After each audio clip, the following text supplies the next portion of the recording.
Good morning, everybody. My name is Jalen Carter. I'm the Community Program Manager at the Tulane Innovation Institute. We are excited today to bring you some free and low-cost marketing strategies with one of our local community experts, Ray Fontaine. Hello. Oh, Ray is the principal designer and founder of Bywater Branding Services, a boutique marketing and media agency in New Orleans that crafts and coordinates digital and physical marketing assets for print advertising, e-commerce, brand concepts, and interactive event spaces. Since May 2016, Ray has freelanced as a journalist, animator, graphic designer, retoucher, photographer, video editor, and scenic artist. She has been exhibiting independent art and design projects around the world since 2007 in major cities including Brooklyn, Manhattan, Dallas, Dubai, Singapore, London, and Tokyo. She strives to use her diverse array of graphic, written, photographic, and leadership skills as a creative professional to make a positive impact on her New Orleans community, including today. So Ray, thank you so much for being here. I'm going to pass things off to you now. Okay. All right. I'm gonna. So, we might have some technical. We'll see how these slides turned out, Jalen, from the past back and forth. But today we're talking about free and low cost marketing strategies, and really it's about how to get online and get found. Because we'll touch on some traditional print advertising, but online is definitely one of the cheapest, most accessible ways to get the word out. But we're going to talk about a couple different strategies because it's not all just about digital marketing. We're going to talk about brand today. We're going to talk about search engine optimization, websites, social media, ads, and leave some time for questions. Now, before we get started, does everyone have a piece of paper and pen, or can you have like a Google document or Word document ready? Great. I'm gonna have some activities. So this is not just me talking to you, it's interactive. And we're actually gonna do a tiny taste of some of the things that we work on when I'm doing brand development and marketing strategy development with entrepreneurs and nonprofit organizations. Just a tad to get you started. So if it's something you've done before, it never hurts to do it again. And if you've never done it before, this should be kind of fun. So first I want to talk about the cheapest way to get the word out about your business is to build your network. Okay. It's free, it takes time, and it takes hard work. But I'll tell you a little bit about how this can kind of blossom into something really quite large for your marketing strategy. So let's talk about the formula for small bands starting out to tour and gain popularity. All right. So a small band, they start off, and this is something that I've seen many bands do to like end up with a big record deal. So we start off with you're a small band who just formed. The first thing you do is you actually tour small towns, not necessarily big major cities, small towns where there's not that much going on. So people who like to go see music just go to see the band, whoever's in town. This is, we'll talk more about this, but this is an awareness stage. This is just people learning that you exist. In these small towns, there's not a lot of competition. It's small, close-knit communities. So people are becoming aware. Now, not everyone is going to love your band, but some of the people who attend those shows will love that band. That's your target audience. The people who love what you do. They're the ones who want what you're slinging. They want your service. They want your product. So some of those people will love it. And the people who love your band, well, they're going to tell their friends about it. They're going to tell people to follow you on Spotify, and they're going to get tickets to your show anytime you're playing nearby. And they're going to bring their friends. That's loyalty. That's where we're trying to get your target audience to, as a place where they're out doing the work for you. They know exactly what you're about. They're a fan, and they're going and telling people about your band or your business or your nonprofit when you're not even there. We're going to talk a lot about these ideas of like marketing strategies that work without you, that just keep on going. Anyways, For bands, they rinse and repeat, they build that loyalty until they actually have quite a large following. Boom, record deal, because now you have something marketable. Now, again, this is a free strategy. It doesn't happen overnight. It takes time and hard work. This is part of the thing with free. I'm sure everyone has heard about like you can have things fast, cheap, or high quality. This is one of the choices with marketing strategies. Free takes that time and it takes some effort, but you can do a really great job with it. And it's good when you're just starting out and you don't have the funds. So basically what I just talked about is building your network so you can get referrals. So looking beyond referrals. This is a great starting place. But relying on referrals permanently limits who finds out you even exist.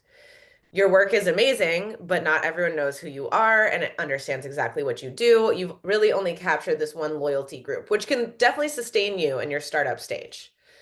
But today we're going to talk a little bit about a digital marketing plan that makes it easy for people to find you and understand what you're all about beyond that first starting place of building your network, your small tours. Oops. Okay. Please excuse the slides. They got a little jumbled and formatting issues, but we're going to talk about brand. So before we start marketing, right? It's like, okay, when you're in this like referral-based, network-based place, you can kind of organically be developing. You can get to know your target audience. It's a really cool sweet spot because you find out who lights up when you're telling them about what you do, what you offer. Well, before we start a digital marketing campaign, which you can also do for free, you need to get pretty clear about what is your brand. So we've established your target audience. You're trying to attract your dream customer. Once you know who that customer is, your online presence can speak for you before you ever write an email or schedule a meeting, ensuring by the time someone gets to you, they've already self-identified as that target audience member. So we're going to dive a little bit deeper into that in a second. But knowing the who and why they like you, why they're interested in your product or your service is really, really key when you're creating a marketing strategy, especially if you're funding it yourself at a very small scale. It needs to be crystal clear and very targeted. So once you have that figured out, we're going to talk more about setting it and forgetting it. So a little bit of planning, and I'll say this over and over again, a little bit of planning goes a very long way. Once you've crafted your content, you can schedule it for publication and let the machine handle the rest so that you can focus on your work and your business that you care about the most. There are a lot of tools to make digital marketing approachable for small businesses, which is great. We live in an amazing time. This wasn't true even 10 years ago. So, does everyone have their pens and papers or documents? Awesome. We're just going to do a quick brand positioning exercise, and I'm going to give you about 30 seconds to kind of like write down some answers, and we're going to do something with this on the next slide. So first, I want everyone to write down, what do you do? And I want you to list down like everything. Okay, everything you offer. I don't know if you're service-based or product-based, but I'm just going to give you a few seconds to jot it down.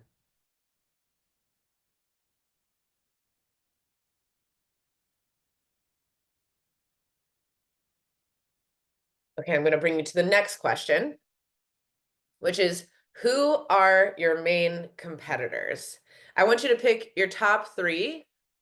If you can think of three, if you can think of more than three, limit it to your top three. And I want you, when you're writing these top three people who are not necessarily, they can do what you do, or they can be taking your customers because they're offering the same value, and you might do it differently. But write down, what do you admire about them? What do you do better than they do?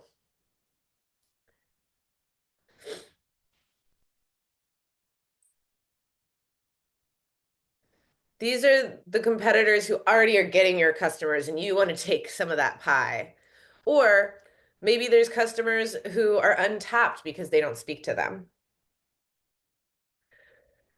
All right, the next question is, How do you do it differently than anyone else? Things that help this, and I'll give you a little bit longer to write, is like, why did you start your business in the first place? What drives your approach to what you do? What's specific about your perspective?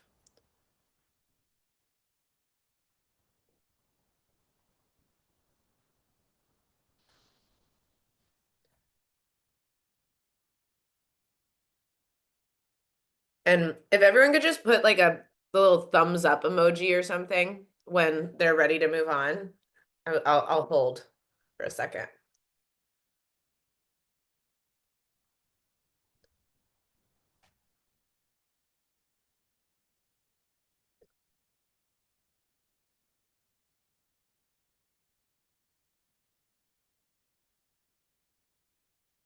Okay, is everyone ready?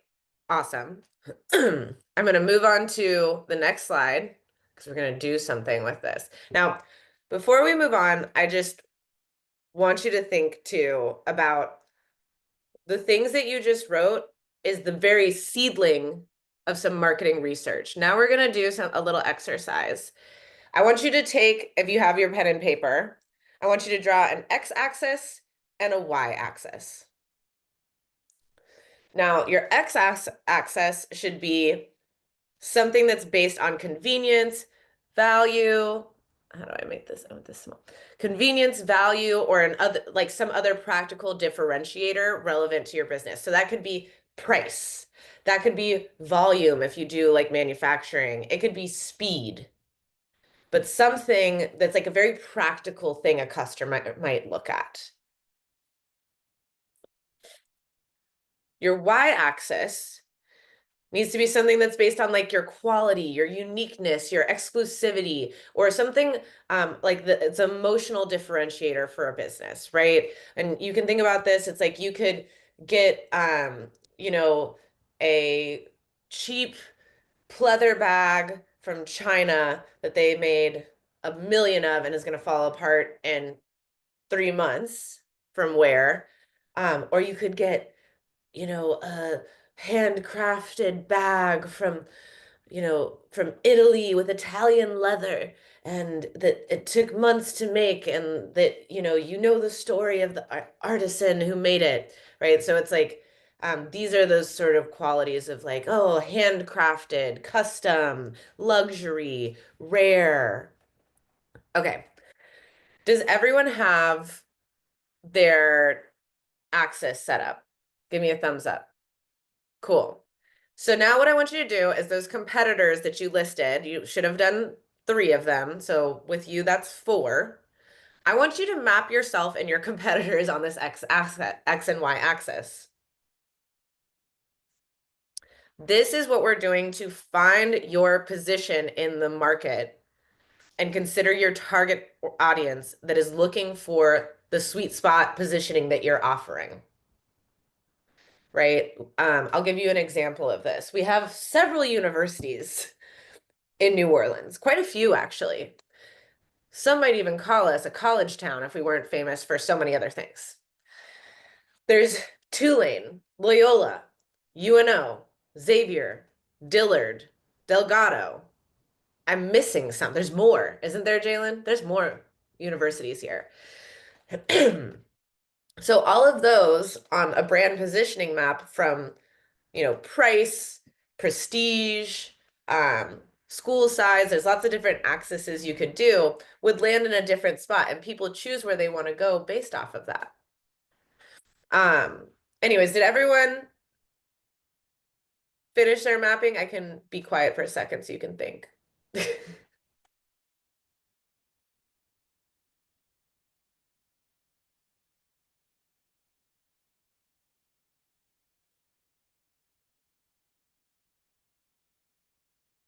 Oh, a line has appeared. I did that.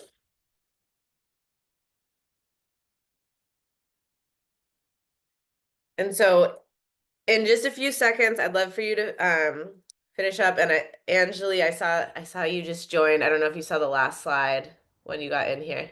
Cool. Um, I would love, since we're a small group, if we could actually go down the line and just do a quick share of what you do and what's unique to you and where you think your position is after you've done this mapping exercise. So I'm just going to go down the line as I see it. Um, let's start with Jalen. You can be our guinea pig.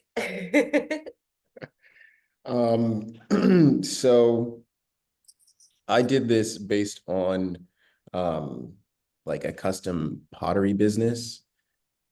So it's just like making custom pottery. I brought up some like other local potters, Rachel DePaul, and just some other people from Tulane. What I admire about them is their really just like clean work, attention to detail, and their market presence and relative fame in our community.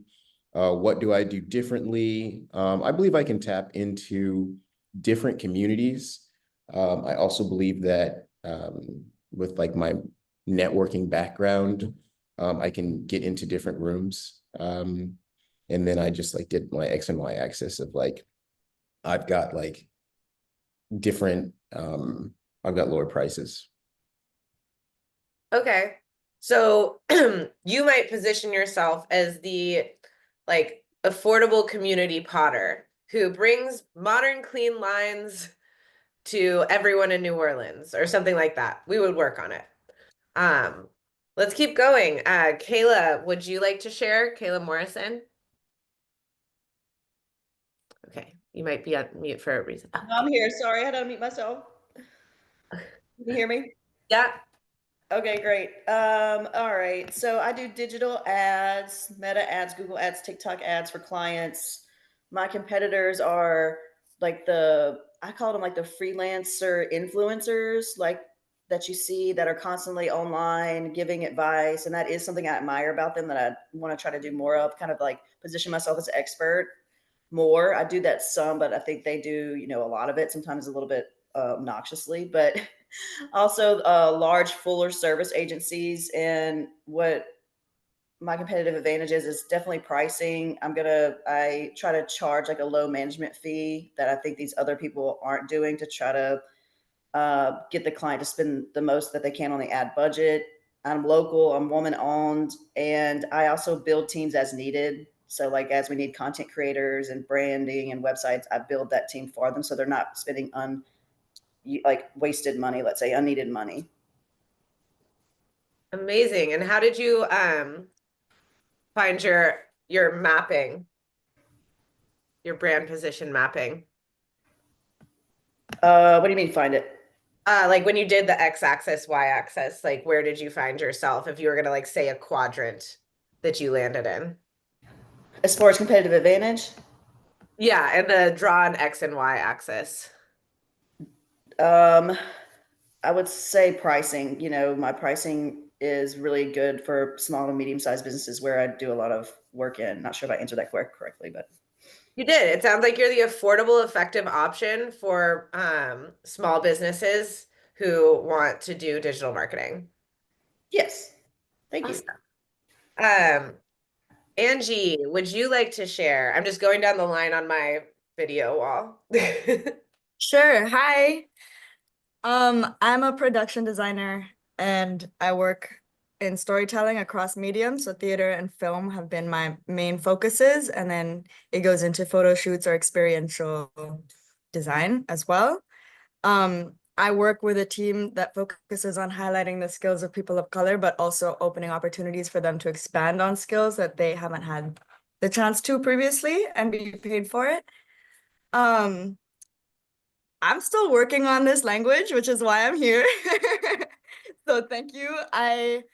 My unique selling point is that I did not grow up here. I've only been here a couple of years, but so I have like a culturally mixed background and experience in facilitating creative processes that are very like interpersonal. So storytelling from like depth. And then I have a background in construction. So when it comes to design, I'm very comfortable with my hands. I have an easy idea of timeline, and I've worked in predominantly male environments, construction. So I'm easily adaptable. Yeah. Who are your three main competitors? Who, like, names? Well, Jalen had specific names. Kayla had more like in Yeah. industry.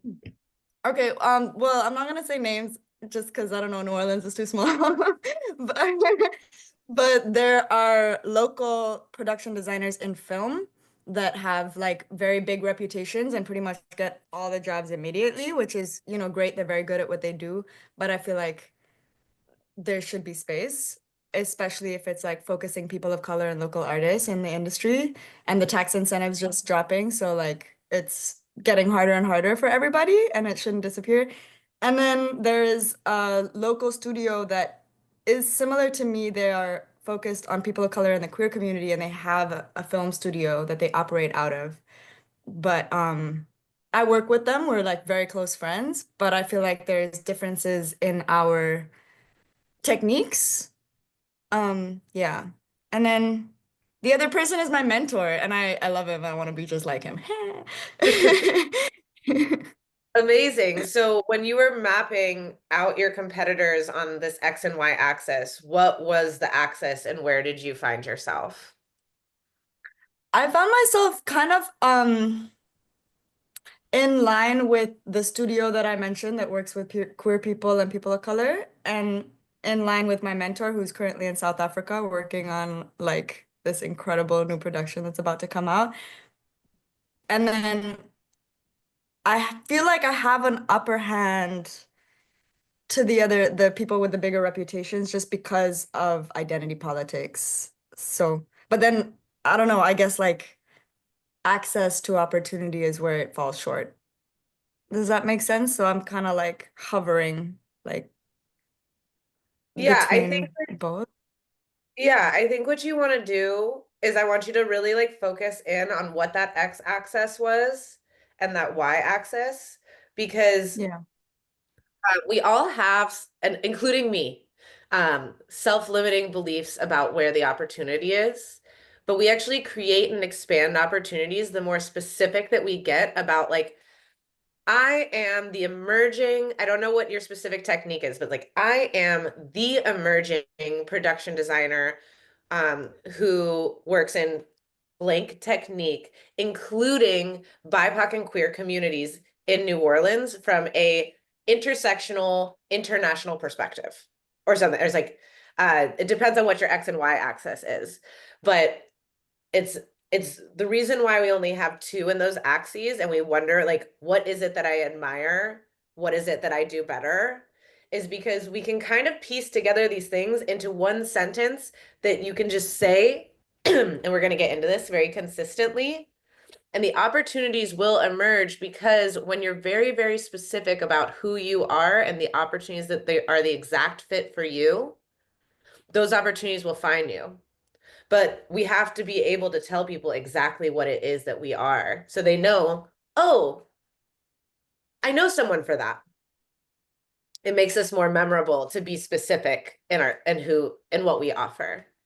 But we're gonna do more exercises. So I want to hear Laurent, will you share, please?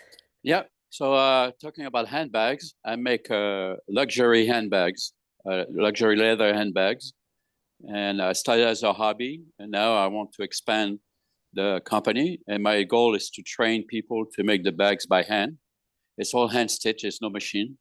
So my competitors, obviously the big brands like Louis Vuitton and Hermes and all those guys. But here in town, you go to a place like Canal Place, where you have all those big names of luxury items. So obviously that's going to be the competition. But what I admire about them is that the quality of some of the work, like Hermes and all those guys, I mean, it's pretty amazing. And I'm competing with those guys. So it's going to be a tough road to train people. And that's going to be one of the obstacles for me is to be the training to get to that level. And also, where do I see myself? The big difference for me that I'm trying to make is that I want to create jobs in the community and good jobs. So for example, someone starts as an apprentice for the first 3 or 4 months or 6 months to be trained, they're going to get paid like $20 an hour or more. And once they make bags, they can be sold, they'll get paid $30 or $35 an hour. And that's my goal. I want to create good, and I want to hire people from town. I don't want to bring craftsmen from somewhere else. I want the people to be trained from New Orleans, people of color, LGBTQ, and veterans. That's the target of the employees that I want to create here in a community. Well, to me, it sounds like you've got a really sellable story, right? It's very marketable. It's like, I'm bringing traditional, high quality, handcrafted leather goods, from it's from New Orleans for New Orleanians, and I'm bringing a traditional apprenticeship program that actually works as workforce development for marginalized communities. Absolutely, right? yeah. And then for And me, I see it as an investment. Someone buy a bag, they invest for themselves and a pleasure, but also if they know they invest in a community, then therefore it's a double win for them. It's a win-win situation for the customer. yes, and I think that using that story as something that properly leveraged could end up being something featured in publications as well, right? Yep. So really, really cool. Thank you for sharing, Laurent. Thank you. I don't want to mispronounce your name, but I'm going to give it my best shot. Is it Maido? That's exactly it. Yes. Can you share, please? Yes, thank you. So I don't offer any services personally, but I'm interested in the workshop because I'm from the School of Public Health at Tulane and from the Department of International Health. And we've been talking a lot as the department and the school too about how to increase student enrollment and how to brand and market ourselves. Starting with our department, which is why so I'm interested, like, okay, what can we do? So I did make my little graph. And on the x-axis, I have cost, tuition.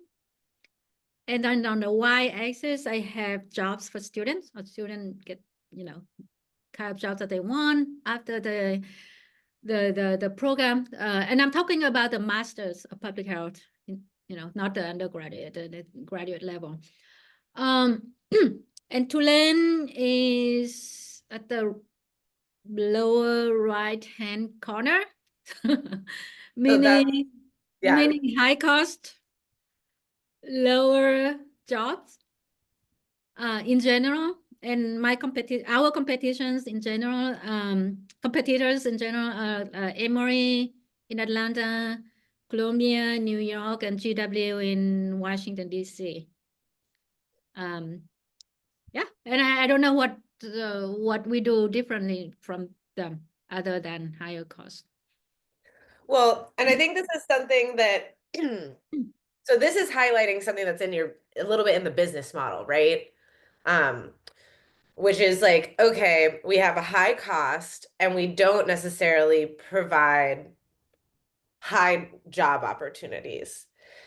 So there's several things that you can do about this. One is you could go back to where I was talking about with the network building. And it's like, okay, we have some serious networking to do to create these connections, to actually improve that job opportunity, and move our positioning. Another option is to really dive deep. If coming to Tulane for the public health program isn't necessarily about directly being able to get a job, you need to identify what is the axis that you move out of that lower quadrant. Like maybe that axis is not where you want to be putting your marketing strategy, right? So, because again, kind of like going to what I was saying earlier to Angeli, is that it's about identifying the thing that when someone hears you, they go, oh, that's exactly right for this person, I'm going to go tell them. It's building that loyalty and that recognition. So you can either create more job opportunities to compete with the people who are in that upper right quadrant or upper left quadrant, because, or you change what your access is and you stop competing with people on what's going to create you a job, and you start competing with people on the thing that makes you special. So we'll come back. I'm going to keep asking you because I guess I don't want to accidentally lose all of our time on this activity. We have quite a few people. So what I'm going to do is I'm going to ask the next 4 people if we can do rapid fire, if that's okay with you guys. All right, Catherine, please share. Funny to go after public health because it's sort of similar. Where I'm with Tulane Biomedical Engineering. So I would say, what we do, excellent education, groundbreaking research, career readiness, personalized project-based learning.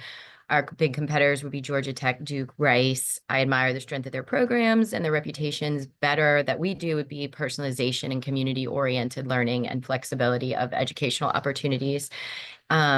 And then differently is we're in New Orleans, we're a service-oriented university, we're interdisciplinary, and again, highly flexible. So I did cost versus personalized / access to faculty. And I said we're kind of high. So we're high cost, but we're the highest, I would say, in personalized education and access to faculty. So that's where we land. That is an amazing juxtaposition, right? That's an amazing juxtaposition because it's like, okay, well, this is something that you know that you can offer that some of these larger schools can't. And like there might be other factors where they way outperform you, but finding your special thing that you shine at, that is what helps. So to Mido, it's like, again, we can always network, we can expand the opportunities, we can try and become more competitive in the way that other people are competitive, but there's also always other things to look at that really are amazing about ourselves that people might be looking for that specifically. And so finding those things is really important. Sean, would you like to share? Sure. Yeah. I invented a kind of a variation of a toothpaste, an eco-friendly toothpaste.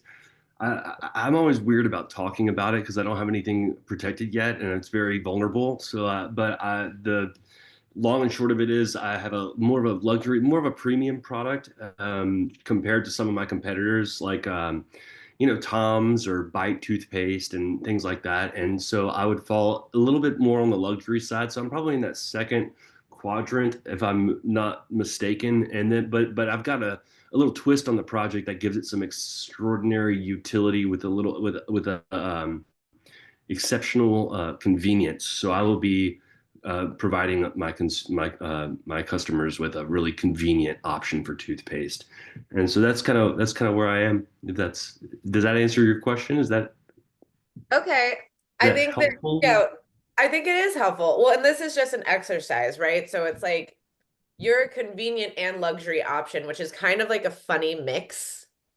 That Right. you can really, it's like, okay, this is where that target audience thing comes in. It's like who's looking for convenience, like premium convenience, which makes me think about like people who are like, businessmen who are going all over the world on first class airplanes, or like very well off trad wives with many Trad children. wives, like eco-conscious vegan community. Those are Yeah. those are my demographic, Yeah, and it's like identifying that where it's like not that many people want both convenience and luxury. It's like Right. They're willing to spend a little bit of extra money if it helps the planet, those consumers.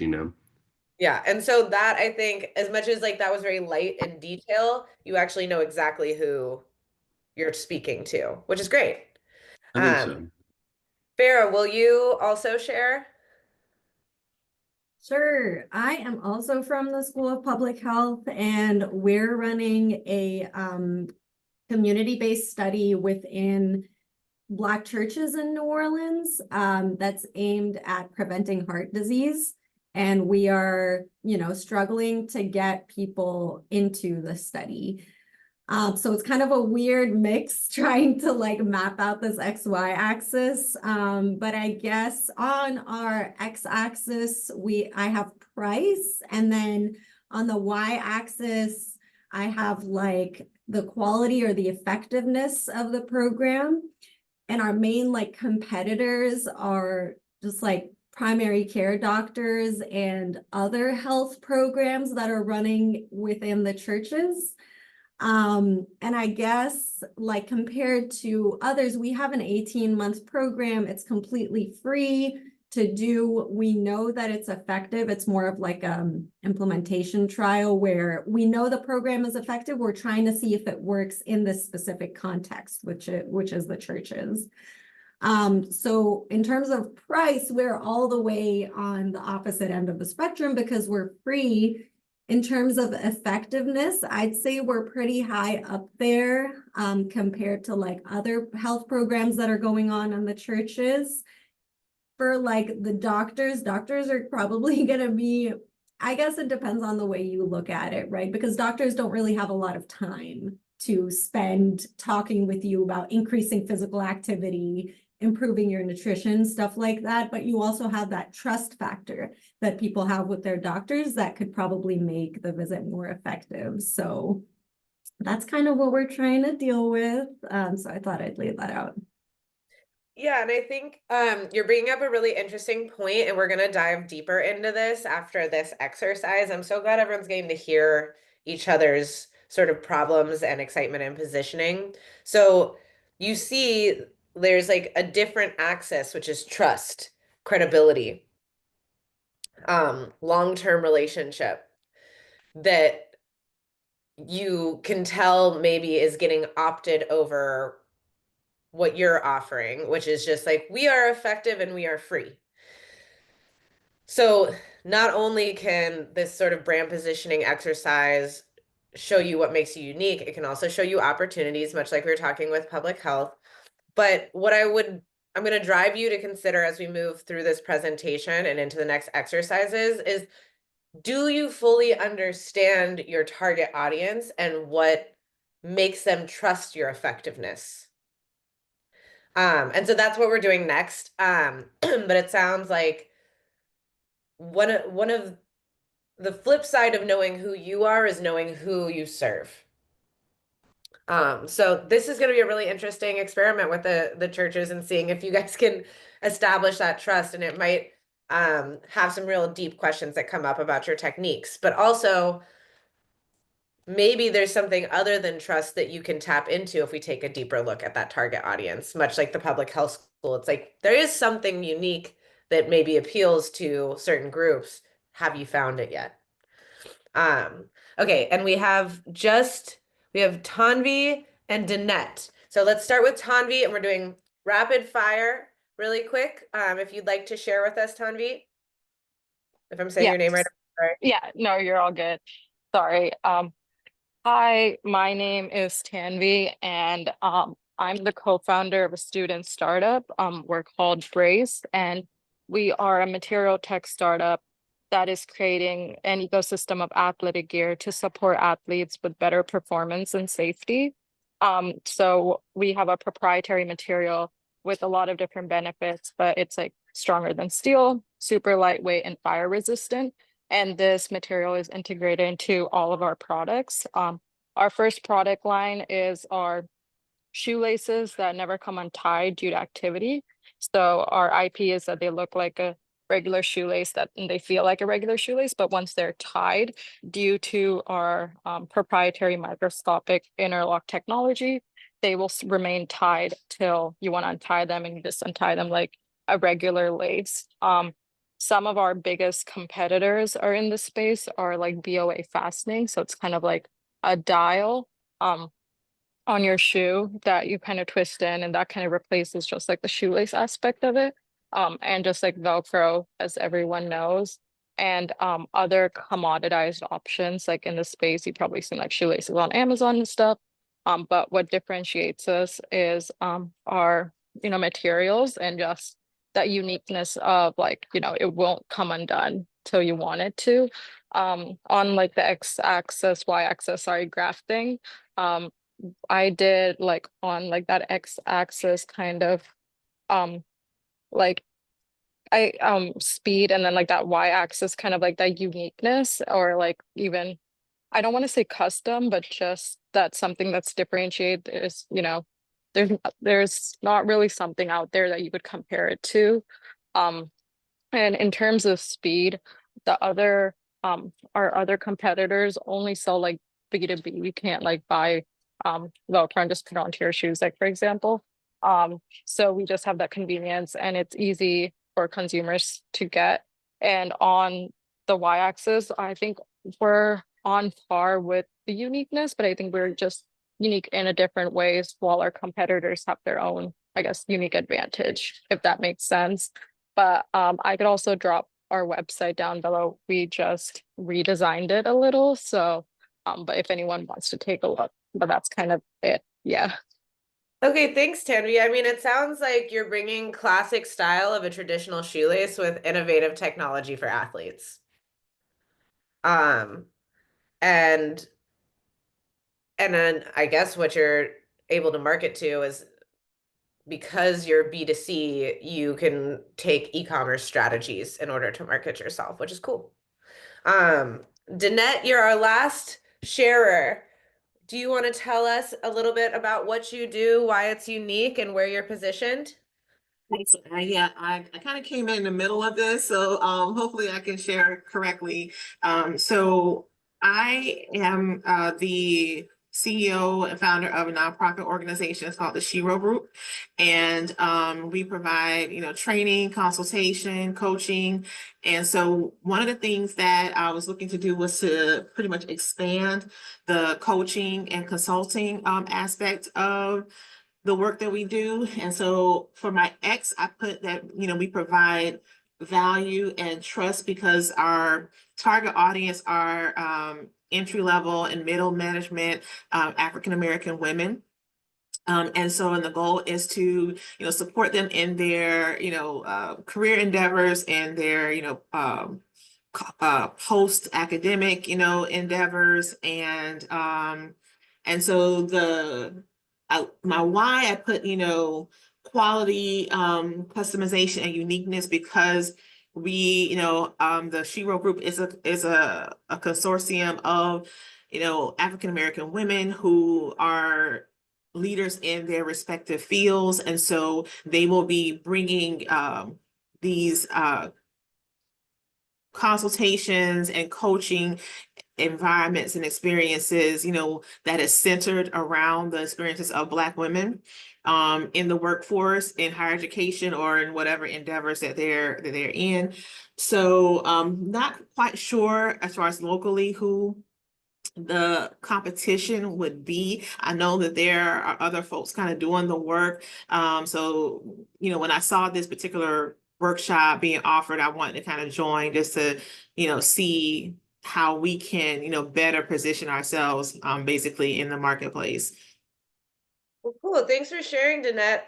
My recommendation to you is, it sounds like you know your target audience really clearly, and you have some pretty like robust ideas about what makes you guys unique. What's going to help you get to that space where you can say it in one sentence is go do some research on who those competitors are. It's homework, it's research, and it's super, super important, because it's when you look at people who are in your space, and it doesn't have to necessarily be that they do exactly what you do, but people might be going to them to achieve the same goals. It will help you clarify exactly what it is that is you by looking at the other people who are in your sector, in your space, talking to the same people. And so your challenge, I would say, is you need to do that competitor research, and that's going to really, really open up your mind. And I think I recommend that to everybody. It's like, go deep on your competitors and understand who they are, because they are mirrors that reflect back to you what makes you so special. And then really, when like I recommend after this workshop, like, return to these things, because you really want that X axis and that Y axis, like, center in on 2 to 4 words. And when you can see that, it becomes like, I am the fast and approachable blank. I am the premium and convenient blank. And once you start getting into that, you're like, oh yeah, that is what I am. And then you start talking to people and you say it. And then they're like, oh, that's perfect for so-and-so. Okay, so this is really great. I know that was a lot of time to hear each other, but I hope by listening to each other, we worked through a lot of different concepts. That it's all part of like finding your brand identity. And I know we spent a lot of time on brand identity, but if you have a clear vision on that, the rest of what we're going to go over today actually becomes less of a lift. Okay, so I'm not going to do a ton of our exercises moving forward with like a long period of time, but after we just did this exercise, I just want you to jot down some notes. These are all for you to be able to come back and use these resources. But I want you to think about identify that dream customer. What do all your customers have in common? The ones that you've already had. What do they want? What do they need? What do they struggle with? What are their pain points? When they're making decisions, what do they care about? Where can you reach them? Are they like all over TikTok because they're like Gen Z and like into trends? Are they on LinkedIn because their main focus is on professional connections? Are they newspaper people? Are they people who don't like the media at all and the only way you can reach them is through physical signage and billboards? Is it the only way that you can ever meet these people is that you show up in the right rooms? So where can you reach them? When they make decisions, what do they care about? What do they want? What do they need? What are their pain points? Now, you can come back to these questions later. It can kind of be a deep dive. And I know for me, I've spent years iterating on this question. So you don't have to have all these answers today, but these are the questions that you should kind of always be asking yourself until you feel so clear and strong at them that whether it's on social media, in an interview, talking to a friend over coffee, you can just say them. Because the clearer you are, the clearer other people can be. So just a quote from David Ogilvy. Don't just create content to get credit for being clever. Create content that will be helpful, insightful, or interesting for your target audience. Okay, so I don't think anyone has not heard of Canva or has not seen anything about what you can do with ChatGPT for free. But the important part is, are you really asking the questions about like who that audience is, what makes you unique, and creating content that is helpful, insightful, or interesting to represent you and to connect with the people who are looking to find you. Because if you're just making lots of content and posting it, it doesn't matter how much you do.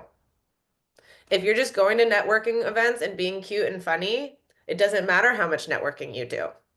You need to leave people knowing exactly who you are, why you're an expert, and what about you is unique and cool and valuable to them.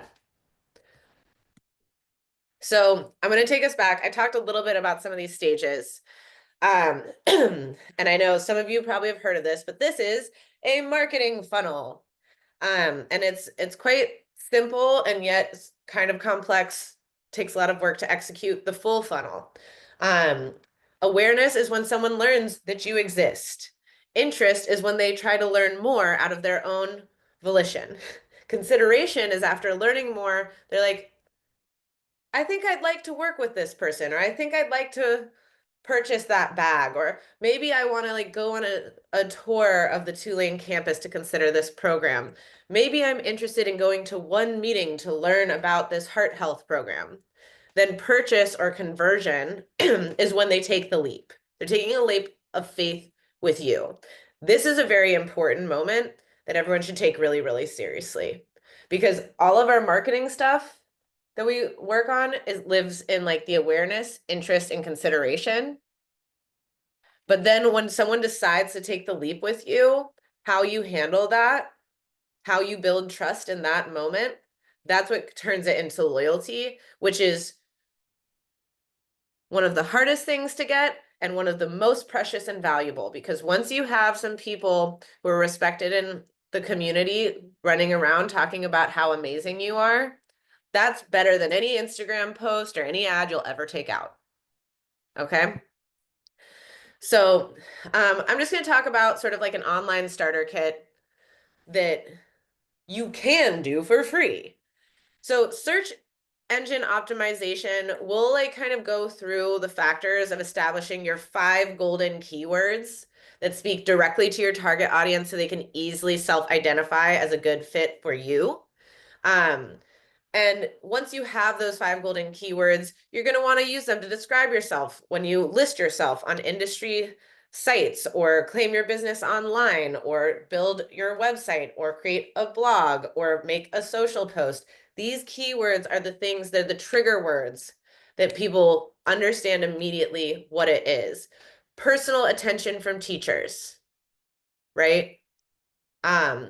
Flexibility in classes. Inclusive of BIPOC and queer communities in our production. Like, I guess, inclusive BIPOC queer. Female Black-led businesses, right? It's like people hear those words and they know who you're talking to. They know what you're talking about. If those words don't trigger an immediate, I get it, or the combination of those words, then you got to keep going. We'll do a little bit of, I'll run through some questions for that. Once you have those keywords, then there's a website. Depending on what you are doing, I think to start off, if you don't have a lot of resources, a 3 to 5 page website with those 5 golden keywords that is search engine optimized can do a lot of work for you. It's an opportunity to share who you are, what you do, your rates, and how to get in touch with you and learn more. You don't have to like overdo it. It's about shining with quality over quantity. What you're going to want on that website and on your social media is 3 memorable taglines, or 1 to 3 really, that, you know, that's why I was working on that brand positioning, is like, can you get it into 1 sentence that you can just say? You can put it on your marketing materials. You can go to the networking event. It's a headline on your website that people can immediately click and say, oh, that's me. I need that service. Or, oh, that's my sister. Or, oh, that's my colleague. And once you've kind of worked on these language elements, then the visual brand is something that you can create some clear social templates, a clear color palette, a consistent typography that creates a cohesive vision online. And all of these come together to create something that you just consistently repeat. And sometimes it feels really uncomfortable to consistently repeat it, but if you don't have a big budget to put yourself out there, it's the consistency and repetition of something that's absolutely crystal clear that is going to help you expand and grow your business. Okay, so I know we're running short on time. So I'm just going to go through some big ideas a little bit deeper. So I already mentioned quality over quantity. Search engine optimization isn't just about getting as much website traffic as possible. It's about driving the right kind of visitors to your website, right? You don't want to, you don't want clickbait. What you want is something that's going to bring people who want your service or your product. So once you have this ideal customer, you can go a bit deeper and leverage SEO, because Google does not have opinions, it has algorithms, right? It only shows websites that answer the questions that users ask, which is why your target audience and understanding them is so important. So what do people type in Google, right? They type in the problems they struggle with, the questions they have, their goals, things that they talk about. So I want you to just take like a few seconds while I'm talking to jot down what you think your ideal customer is asking the internet. What are they looking up? Are they looking up, like, now I'm using the heart health program, and it's like, if my father died at 50 of a heart attack, will I too? I don't know what they're looking up. You should find out. there's several kinds, there's several kinds of queries just to like help you get some ideas. There are, oh my gosh, this is blocked on my thing. There's informational, which is engaging content, video marketing ideas, how-tos. There's commercial things, which is like, we are the best production design company in New Orleans. We're the best consulting firm for professional development for Black women in New Orleans. We are the very coolest handmade Italian leather bag made by local artisans, creating jobs for New Orleanians. You know, it's those superlatives, right? Or like we're the cheapest and most luxurious whatever. This is how we do it. How do you travel easily? And then there's transactional, which is just, you know, ads that are like, get a video quote. It's very focused on the what you do. Video consult online. So if you need inspiration, this goes back to those top 3 competitors. What are they saying? So if you don't know where to start with SEO, but you target the same customer base, or they offer something very similar to a different customer base, or you think about them or admire them the most, these competitors who are either your heroes or the bane of your existence, go look at their websites, go look at their social media and dive deep into what they're saying. How are they communicating?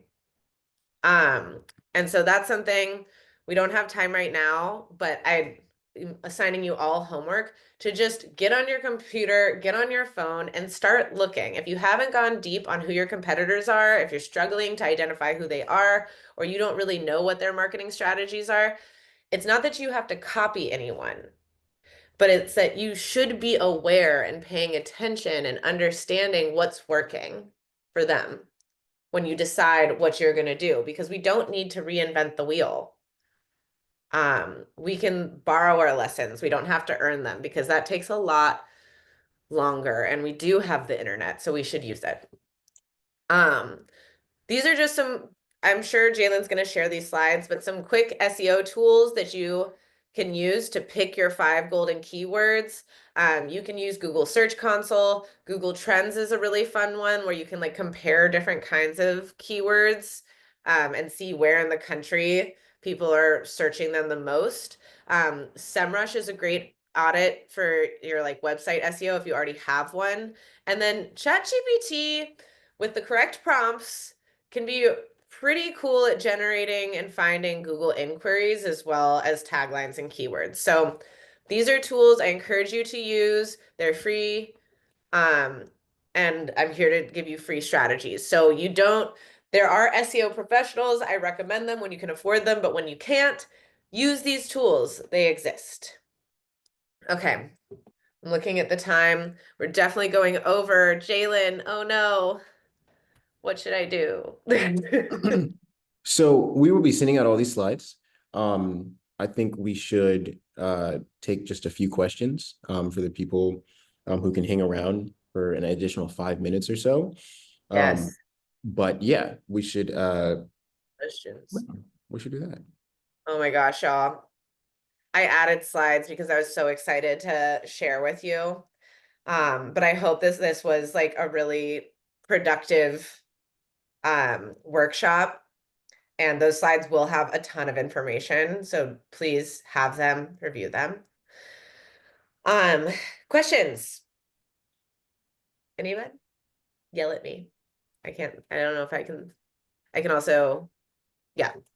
Any questions?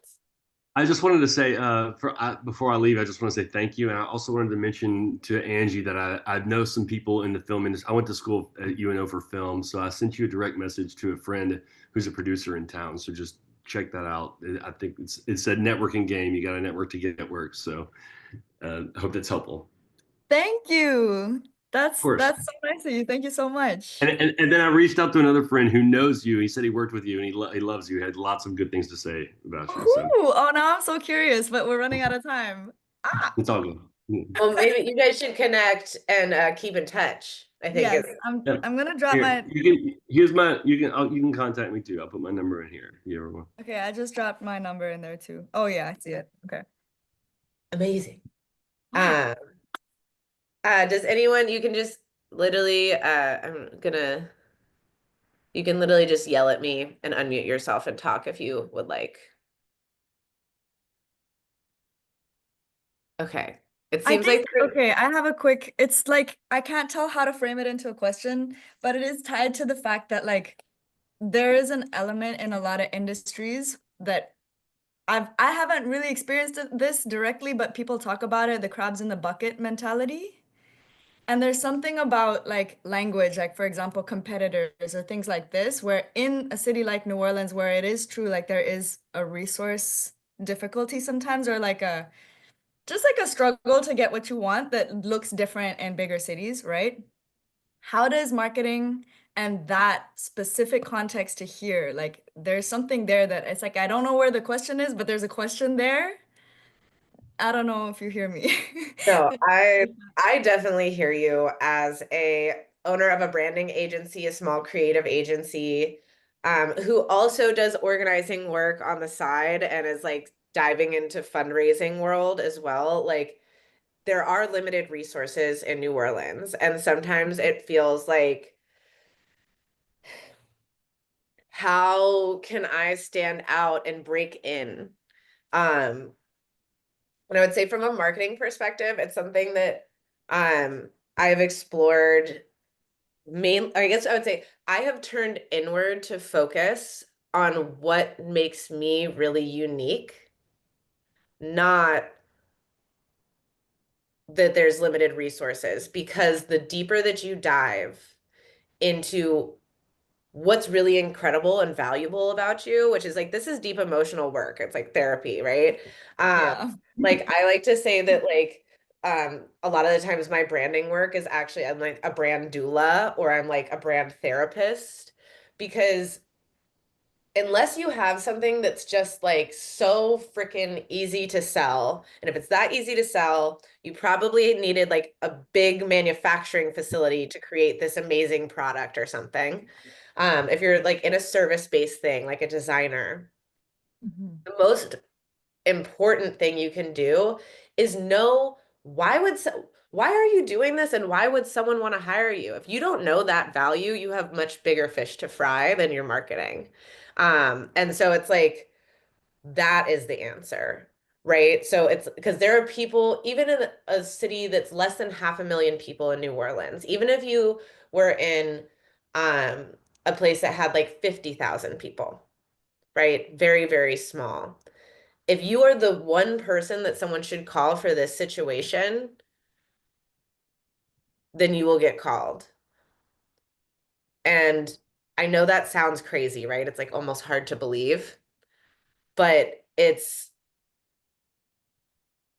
the truth, right? It's like I work with conscious companies, nonprofits to help them get the word out about their work. That's what I do. I do it differently than a lot of people because I do a lot of like maximalist, textural, art-based editorial work. I push people to do stuff that jumps off of digital marketing and into the physical world around us because I believe that that enacts change and mobilizes communities and stretches beyond accessibility to the internet and beyond algorithms. That's me. Not everyone needs to work with me, right? I'm not trying to get everyone. I'm trying to get those people. And I'm going to charge appropriately because it's really, really effective.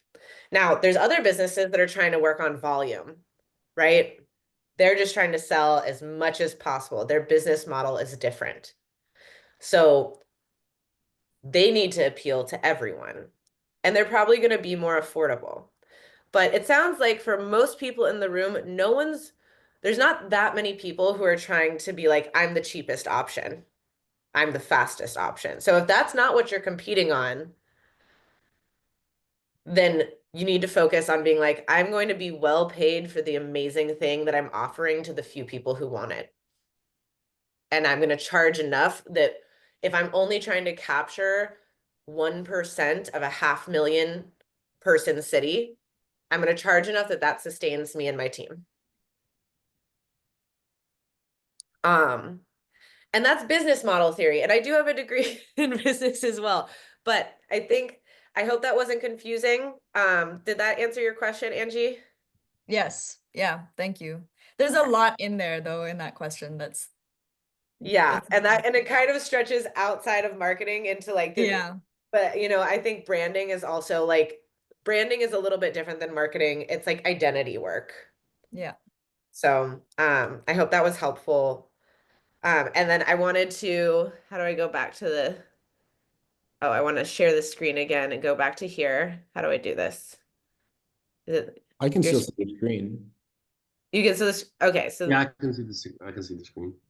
I'm like, somehow I like got myself out of it. Blip, blip, blip. But I don't know how to go back. Okay, there we go. This is where I let Jalen say this final slide thing, and I released you guys because I went over, and thank you for your time.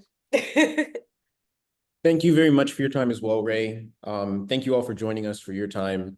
Thank you to those of you who have been with us since our first webinar in August or September. This is our last webinar of the year, so everything that is coming up is going to be for next year. But I'm happy to report that our Startup Sprint and 50K Demo Day applications are open. Our Startup Sprint is going to take place from January 31st through February 2nd. You're all in our kind of our listserv, so you're going to get more emails about this. I'm sure you've gotten some already. And then on March 26th, we're going to have our annual NOE 50K Demo Day, and the applications are open for that as well. So thank you again so much for joining us. I hope you have a wonderful and restful holiday season, and we'll see you next time. Have a wonderful day. Yeah. Yeah, thank you. And if anyone wants to talk to me more, Bywater Branding is my company. It's very easy to find on Instagram, on the What's it internet. called? Bywater Branding Services. Branding. And my email is very easy. It's dreambig@Bywater Branding, spelled like the Bywater neighborhood. So thank you. Talk to me if you like. Thank you. Thank you so much, Ray. I appreciate you. Thank you. Bye.